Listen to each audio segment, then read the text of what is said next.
Well, good afternoon, Phillies fans, and welcome back to the Fighting's Final here on the It's a Wrap Sports Network with your boy Matty B on the call. And boy, oh boy, oh boy, we're retreated to a amazing early season weekend of baseball this past weekend at Citizen Bank Park, and the Phillies come out on the positive side of a 3-game set against the Dodgers today. 8-7 winners. Not the cleanest game you would want, not the prettiest game you would want. There's a bunch of stuff to be somewhat concerned about this baseball team, the Phillies, that is. But the bottom line was they come out of it with a 2 games to 3. Jesus Christ. Taking 2 out of 3, good God, from the world champions, setting themselves up 7-2, getting ready to head down to Atlanta to face off the Braves. And we got ourselves a fun game to pick apart here on the Fighting's Final. And it's about time that I return to the microphone after the slander, after the visceral excuse-orama and the homerism that was rampant over these airwaves on the last 2 episodes of the Fighting's Final. It's time for me to set the record straight, because you're going to get it right from me, the straight shooter that I am. None of this excuse fest. That's right. The Excuse Emporium today, folks, is closed. I just want to put that out. Big Al's Excuse Emporium is not open for business today. We are going to say it like it is. We're going to talk like it is. No more of this. Well, that's baseball. Well, no more of this. Well, that's Noah. And certainly no more. Well, he is the BCIB. No, he's not. We're going to get straight answers from a straight shooter. And Big Al's Excuse Emporium is closed. But welcome back to the Fighting's Final here on the It's a Wrap Sports Network. Again, Phillies 8-7 winners over the Los Angeles Dodgers. And where do you go with this game? How do you start it off? Chris Sanchez against Glasnow. Now, Glasnow kind of was dealing with some issues with the weather. It seemed like the rain was affecting his footing out there on the pitcher's plate. Whereas Sanchez, you know what? I mean, how do you grade Sanchez's performance today? It's sort of an incomplete because he didn't stick around. Didn't stick around long enough in this game to get the what did he get the decision? No, he didn't get anything. 5.5 innings, 6 hits, 4 runs. They were all earned, a walk, and he gives up the 2 home runs. Phillies pitching now through 9 games this season have surrendered a gaudy 13 home runs. 13 home runs through 9 games. Phillies pitching has surrendered so far in 2025. I want to hear, where's the excuse man at now? Where are you homers at now? We're going to try to homer that away, excuse that away. That's terrible. That is absolutely terrible to give up 13 home runs through 9 games to start a season. I don't care how big of a homer you are or how much Big Al's paying you. You cannot justify that, and you can't try to talk me out of it. That's just bad. But Chris Sanchez, it was up and down with him, man. It was up and down with him all game. He pitched good enough to kind of keep the Phillies in this game. He pitched good enough to keep them around. Did not pitch good enough to get the win.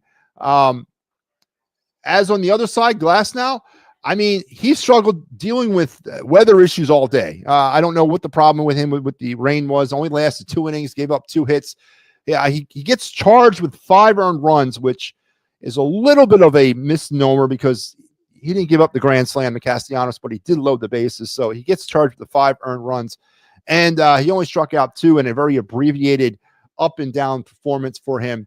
So pitching was not the name of the game today. Today, the name of the game was hitting, especially if your name is Teoscar Hernandez. 5 RBIs on the day for him, 3 for 3 with 2 runs and 2 homers as he hit both of the home runs for the Dodgers in this game today. Ohtani finishes the day 0 for 4, 1 for 11 on the series for Shohei Ohtani, as the Phillies pitching did shut him down for the majority of this series. But Hernandez today, a big game for the Dodgers. Steve says, thank God we didn't have to face Snell, Freeman, Kopech, or Goslin.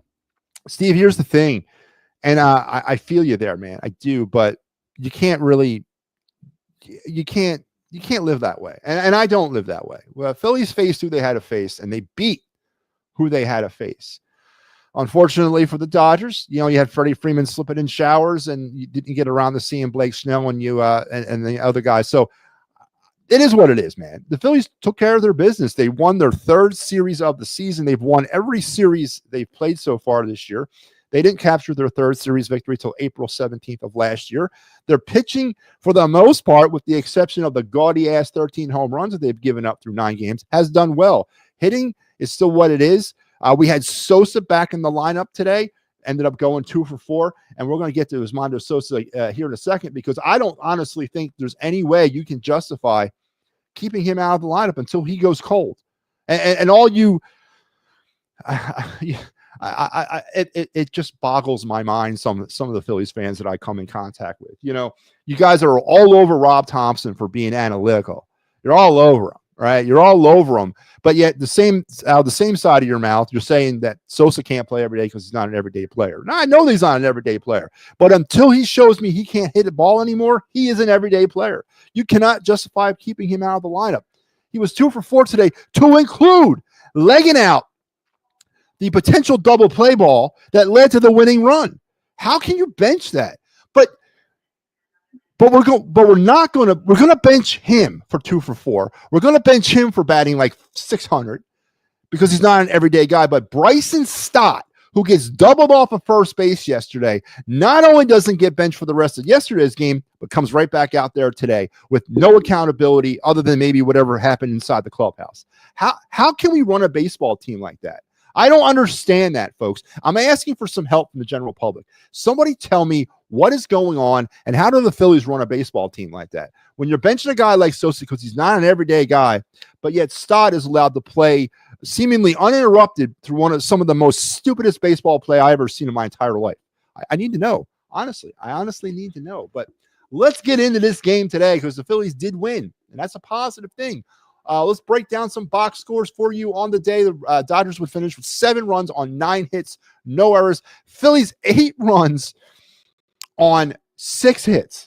Now, the 11 walks that the Phillies worked in this game, and we'll talk about those in a second, were huge in this, but they ended up scoring 8 runs on 6 hits, which is interesting. Kyle Schwarber led things off for the Phillies.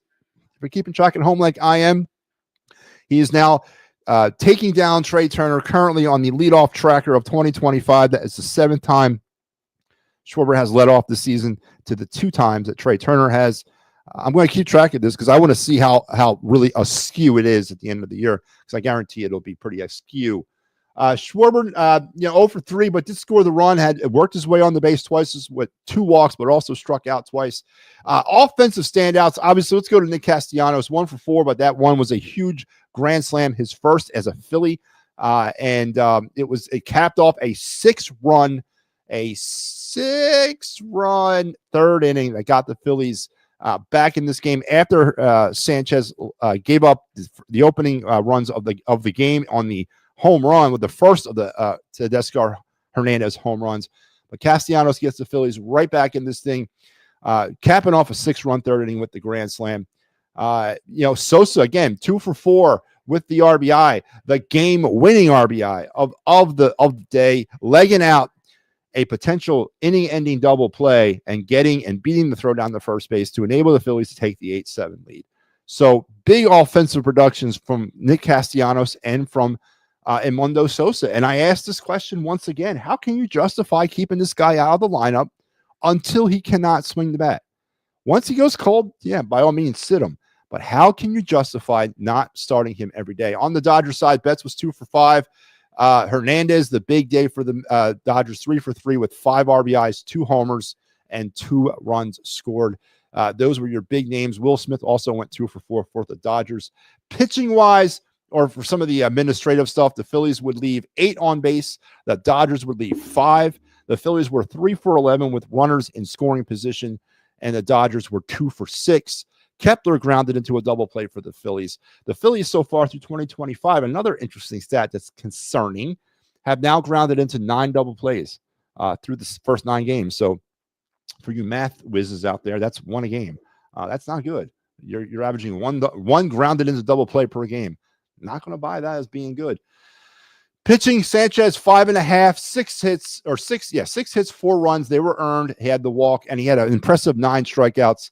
But of course, giving up those 2 big home runs are the only stain. And, we're going to probably hear now that the Phillies are off yet again, what kind of soft ass schedule is this to start the season, man? You play 3 games, you take a day off. You play 2 games, you take another day off.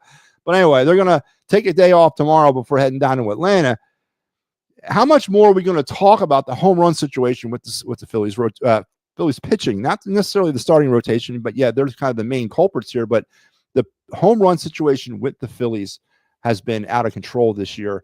He gave up the 2 home runs, but he strikes out 9 in the process. Ruiz would come in, pitch a third of an inning. Then we get to Romano, DFA, whatever you want to call the guy. Not really good. He appeared for an inning, does not even get a designation of an inning pitched because he never got an out. But he gave up 2 hits, 3 runs.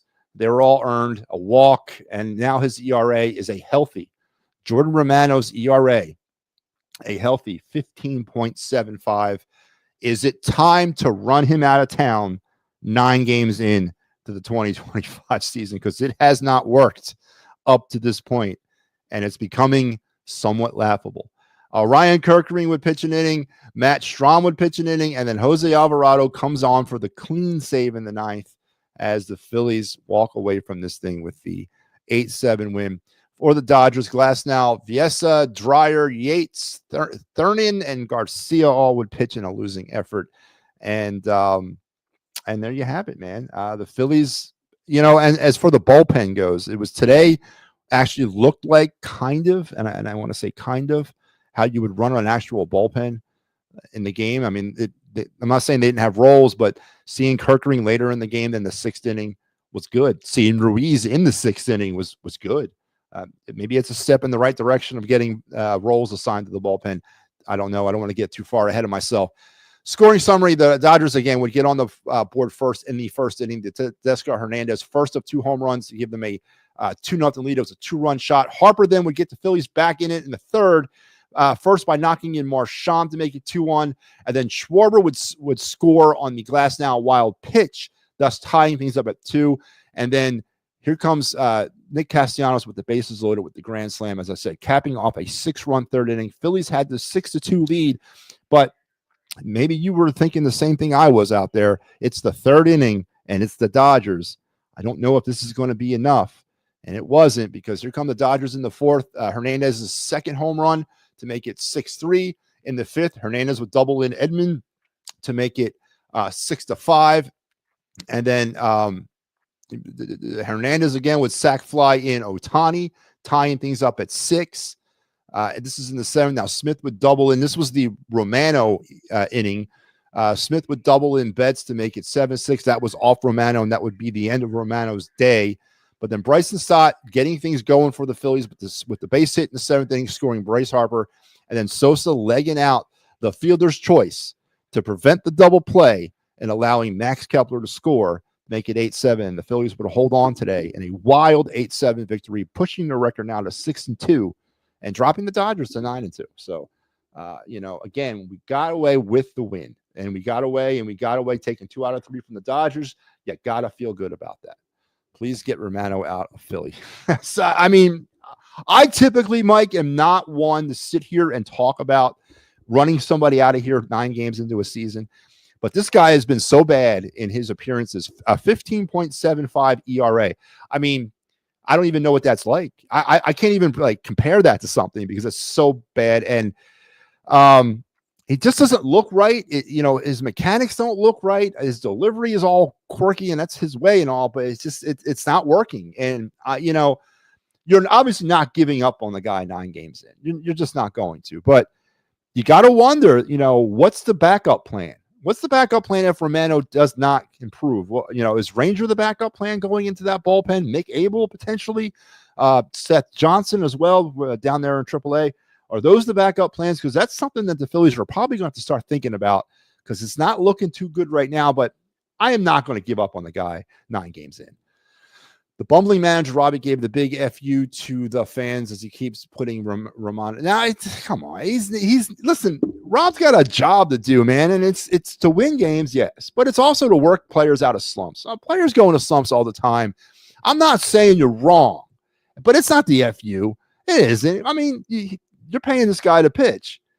give him a chance until it can't be given anymore. And I don't think 9 games into a season is that cutoff point, Mike. I mean, come on, you got to be a little bit patient with them.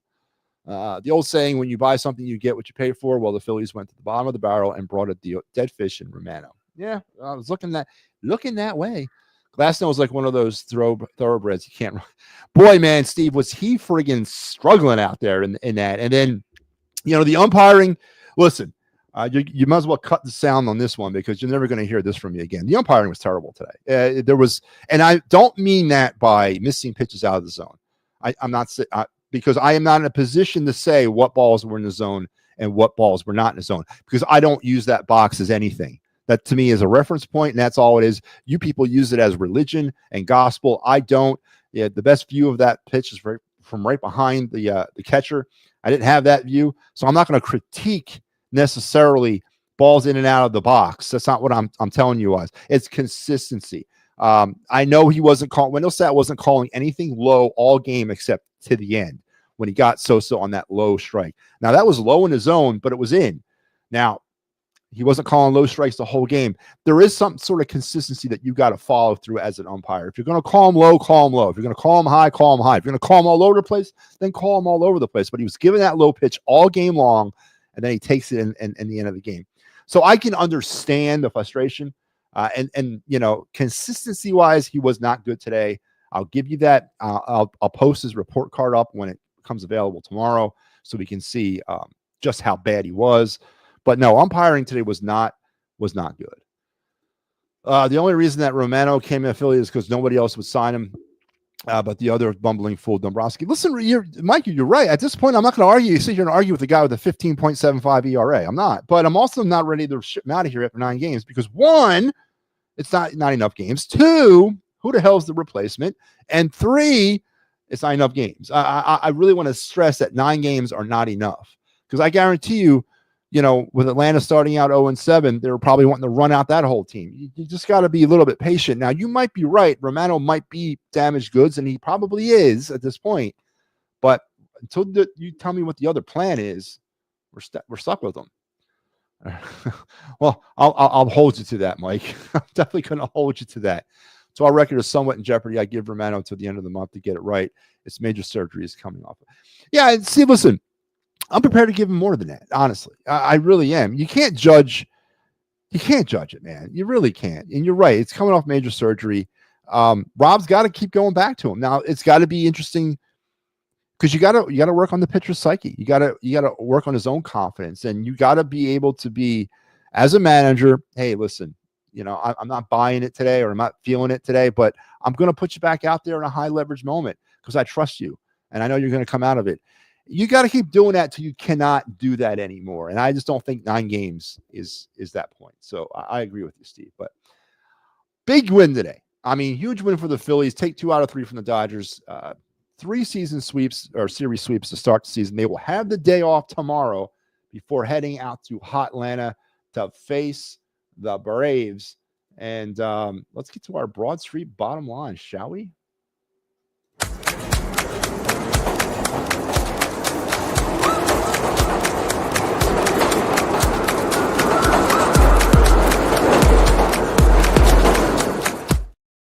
All right, my Broad Street bottom line, this game is simply put, Armando Sosa once again comes up huge in a season that it's becoming increasingly harder to say he does not deserve to play every day. 2 for 4 today, batted 500 on top of a 580 some odd batting average he had coming into the game. And he is part of the reason why they won this game by legging out the double play or negating the double play and forcing the fielder's choice, getting the 8th run. The bottom line is, you got to play the guy until he can't do it anymore. And I don't want to hear he's not an everyday player. Of course he's not an everyday player, but until he can't hit a baseball again, he is an everyday player. And it's negligent that you're not playing him every day. It's negligent that you're turning around and letting Bryson Stott play every day after that bonehead play yesterday. And there doesn't seem to be any on-field accountability towards that. But we're going to penalize Armando Sosa because he's not an everyday player. He is an everyday player until he proves that he can't hit the baseball. So the bottom line for me today is Armando Sosa. And I cannot be, nobody had that I was on my bingo card to start 2025. I didn't think I'd be talking this much Armando Sosa in the next 5 years, let alone in the first week of the season. But he deserves an opportunity to play every single day until he shows he can't. No more of this analytical nonsense, talking out of both sides of your mouth, trying to explain to me that he's not an everyday player.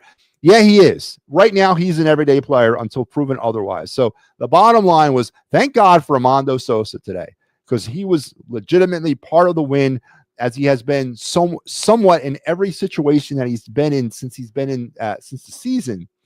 You got to keep playing him. No more sitting him until he's proven otherwise. And again, how do you justify continuing to play Bryson Stott after that bonehead play yesterday, but you're going to sit Armando Sosa for batting 600? Don't understand it. Never will. But then again, I'm not Rob Thompson, and I'm an old school baseball guy. So bottom line today was, you got to keep playing Armando Sosa until he proves otherwise. And I hope you enjoyed the Broad Street bottom friggin' line. My Broad Street bottom line is the Phillies have a day off tomorrow, so there's time to send Romano. Jeez Louise. Good God. Yeah, Stott's elbow an issue again, or is it just protection on his arm? Who cares? Who cares? I think it's just protection on his arm. I think he's just taking the precautionary. But boy, do I hate some Bryson Stott, man. I've really, there was a time a couple of years ago when I was sort of on the Stott train. I never was on the he's better than Utley train, or he used to comp to Utley. I'm glad we don't talk that anymore. I am glad calmer heads have prevailed, and we're not comping him anymore to Chase Utley. Thank God that Phillies fans have wised up to that. I'm just completely out on Stott right now, Steve. I honestly am. And not because of Armando Sosa, but I'm just out on him. I just don't like his ethics. I don't like the way he plays. And I don't think he's ever going to be the type of hitter we want him to be. I'm not saying he can't hit. I'm not saying he can't. But I think we're expecting him to be more in this town than he'll ever be in this town. And I don't know if he ever will be that in the major leagues. He's a prototypical 8th and 9th hitter in 2025. And until otherwise, that's where he belongs. And honestly, if you're asking me, I know they sat Bowman, they played Sosa today. I think Stott needs a day off Tuesday. I think he does. And I was really surprised that he didn't have a day off today. I was really surprised that Cody Clemens didn't get a start today, because Rob Thompson did nothing to address that. At least he didn't do anything publicly to address that situation that occurred yesterday. And to me, that's telling a lot. That's telling a lot. Stott's, yeah, it's very slow. It's very slow and methodical. You can almost see his swing, which you shouldn't be able to. But no, you're right. You're absolutely right. Stott's wearing me thin, man. He's wearing me thin. All right, let's go around the bases.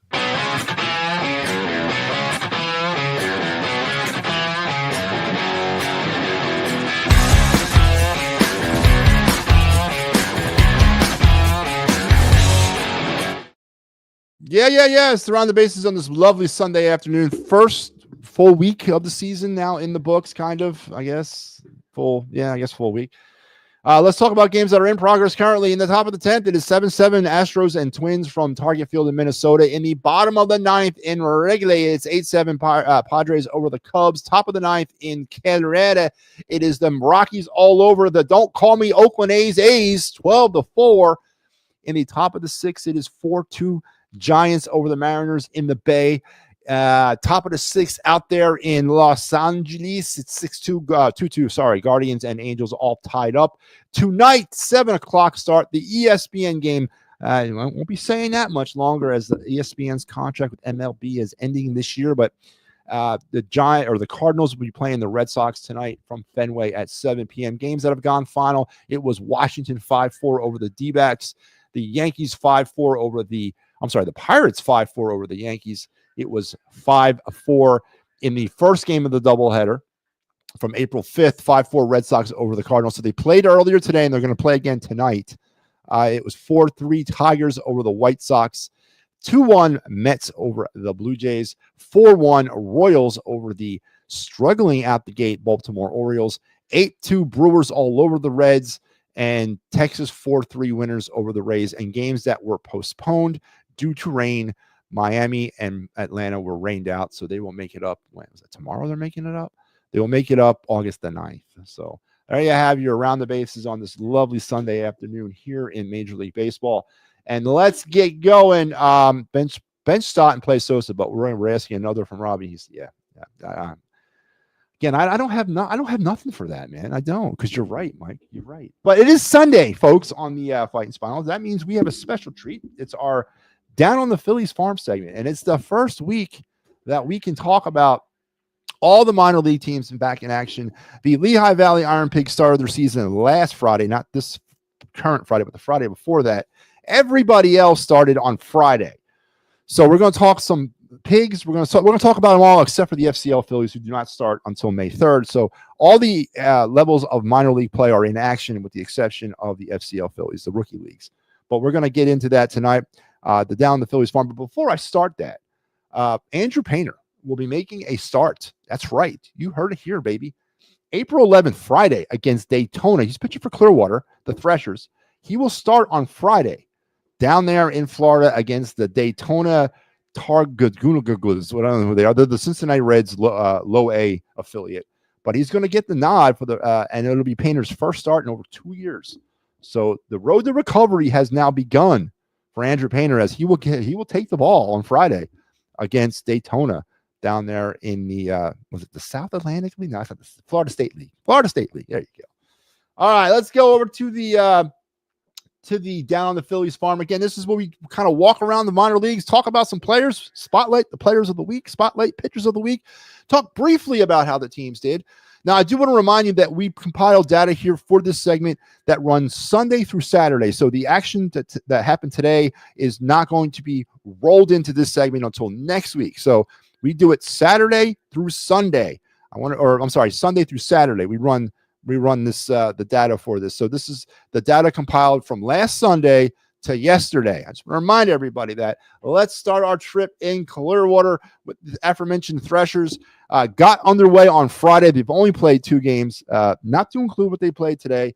1-1 so far to start the season. 1-1 for the week. And your fielder of the week was Carter Matheson. Now, we talked a lot about Carter last year, as he was a big-time participant on the player of the week for the Threshers, but he's off to another great start. 2 games, a hit, a home run, an RBI, or 3 RBIs and a run. And your pitcher of the week was Enrique Segura. Game, no wins, 3 innings went, 4 hits, 2 earned runs, 5 strikeouts, and 2 walks in one game. So there you have your Clearwater Thresher report for the week. Now let's move on up to Lakewood, as I like to call them. I know they're the Jersey Shore Blue Claws. Again, they started on Friday as well, so 1-1 and 1-1. Zach Arnold is your player of the week. Shortstop, 1 game, 1 hit, 1 run, and 1 RBI for the Blue Claws. And your pitcher of the week, Luke Russo, pitched 1 game, no wins, 4 innings pitched, 3 hits, 1 earned run, 5 strikeouts, and 2 walks in his action for Lakewood. Jersey Shore this week. Now let's go to Double-A, to the Reading Fighting Phillies, and we know this person's name. First and foremost, Reading, who also got started on Friday, 0-2, dropped their first 2 games. Aiden Miller, though, gets honors, gets recognized for the player of the week. 1 game, 2 hits, a run, a homer, and an RBI for the highly touted Phillies prospect. And look at the position he's playing. He has been moved exclusively now to shortstop. So that's very interesting, too. They have taken him completely off of third base and have put him on shortstop for Double-A. So keep an eye on that. Your pitcher of the week is Gene Cabrera. 1 game, no wins, 4.2 innings pitched, 2 hits, an earned run, 3 strikeouts, and 4 walks. That was your pitcher of the week. Cabrera is really good. Keep an eye on him as well. Let's head now to AAA, and that is to your Fighting Iron Pigs. They had a full week of action. 3-2 this week for the Pigs. 5-2 overall for them to start the season. Otto Kemp is your player of the week. Third baseman had played in 6 games, 7 hits, 5 runs, 2 homers, and 3 RBIs. A monster week for Otto Kemp. Does he start pushing for time at the big league club? And Nick Abel, your pitcher of the week, 2 games appeared, 1 win, 11 innings, 13 hits, 4 earned runs, 11 strikeouts, and 2 walks. As Nick Abel, we talked a lot about Nick Abel last year. He puts up numbers. He grabs the ball every 5th day and he puts up numbers. Now, okay, I'm getting it. It's not in 2 games, 4 earned runs. I mean, I can live with that. I can also live with 2 walks and 11 strikeouts. So 13 hits, it's a little much. But Nick Abel is and we as I said, we started looking at him last year as he was compiling monster numbers for Lehigh Valley, but he gets right out the chute for the Iron Pigs this year. this past week, 2 games, a win, 11 innings, 13 hits, 11 strikeouts. As Mick Abel, I mean, if we are having problems in the bullpen, if we can't find a fifth starter, at what point do you not at least give Mick Abel a chance at performing at the major league level? I don't know, but that's it. That is your walk through the Phillies minor league system here on this first full Sunday of action around baseball. And Andrew Painter, of course, the big story, the minor league wise, he will make his first start Friday, April 11th against Daytona for the Clearwater Threshers. A must-watch event if you have the MLB app or if you're in the Daytona or Clearwater area of Florida. So there you go. There is your trip around the Phillies minor leagues. Woo-hoo. Phillies are getting very good EV with RISP, but the RBIs just aren't there yet. EV with RISP. There's a concern, but for now, 7-2, 7-2 continues. We will need to improve somewhere somehow. Well, Steve, just to kind of look around some stats, and we were going to do the Fighting's final Matty B stat pack a little bit later tonight, but so far now, the Phillies with runners in scoring position are 20 for 83, which is 240. That is not very encouraging. Today, 3 for 11. Yesterday, 0 for 5. 1 through 6 on Friday. So that's 4 for 11. That's 4 for 22 for the series, Steve. That's not encouraging at all, especially against the Dodgers. So I hear what you're saying. I will roll this risk thing till the day I die. This team just is not good. They've left 66 runners on base so far this year, averaging over 7 a game. Throughout the series, they left 17 on base. So I can live with 17 actually, but still, I mean, I'm not really digging that at all. Of course, those are numbers to me that don't make any sense for me. So anyway, there you go.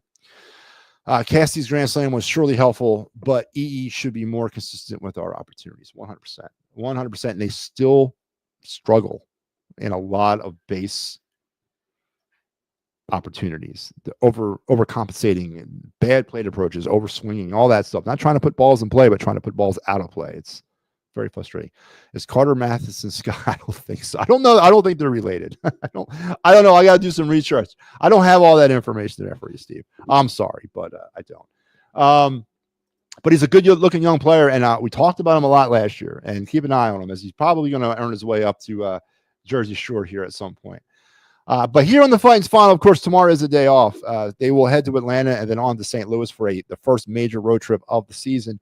Tuesday, right now, they're announcing that Chris Sale will be opposed by Zach Wheeler, but I've also heard that might change. So be weary of that. But that's the start of the series down there in Atlanta. And here's our series for you on the Fighting's final. Steve Fuentes has got you Tuesday night. Big Mike coming at you on Wednesday, and Sal G will have you on Thursday for the Brave series. I'm taking the series off, folks, as I'm letting the others get their reps in, because when you're 4-0 as host of the Fighting's final, I mean, I got nothing left to prove, right? I got nothing left to prove. So I'm going to let the others get their reps in. But that's going to wrap it up tonight. Today, guys. Today. I guess we're kind of in tonight. Phillies 8-7 winners. Take 2 out of 3 from the Dodgers. 7-2 on the season. Another day off tomorrow. Now, after tomorrow's day off, thankfully, they don't have another day off till my birthday, April 24th, which is also works out because it's the first day of the draft. So you Eagle fans out there can concentrate solely on the Eagles and not have to worry about missing some Phillies action on draft night, as the Phillies will not be playing on April 24th. But tomorrow, a day off, which will be their last one until April 24th. And they start a massive road swing that'll take them through Atlanta, St. Louis, then back home against Miami and the Giants. So big action coming up, and it ain't going to slow down. So you hang on with the ride with us, and we'll be here with you every step of the way. And don't forget, later tonight, 10 o'clock, the Final Word with Matty B returns for our first episode of our broadcast week. We'll continue this conversation, get into some Flyers talk and some other things, and the standards that we do on the show. So make sure you're back here at 10 o'clock tonight. And then on Thursday at 9, it is the Attacking Third with Steve and Pat. This morning, if you were not listening, go ahead and recheck it out. It's on the YouTube thing. The Wraparound with Pat Bernard debuted. Pat is going to be taking the Wraparound till about May 4th on Sundays. Then after May 4th, we're going to make a decision about the Wraparound again, because on May 4th, it's the debut or the return of the PNM and the AM program as it comes here to It's a Wrap Sports. Definitely looking forward to that as we bring that very, very class show back into being. And then once more time, here's your Fight and Final schedule for the Brave series starting on Tuesday and going through Thursday. Folks, I want to thank you for joining me for this post-game extravaganza. Until we talk again on Tuesday from Atlanta, it's got to hear from one more person, and we can go by. So we'll see you later.